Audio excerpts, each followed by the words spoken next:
Hey guys, in this video I'm going to show you how to add hyperlink to text in Looker Studio. If you find this video helpful, please consider to like this video and subscribe to my channel. In saying that, let's just jump straight into the video.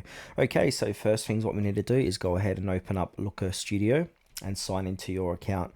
Then from here we want to go ahead and add text inside of a page. So to do that, click anywhere on the page, and then at the top here we want to go ahead and click onto Insert, and then scroll down and click onto text. Now place this text anywhere you like on the sheet here. So for this demonstration, I'm going to type in click for more info. Then I'm going to click out of it, click back into it.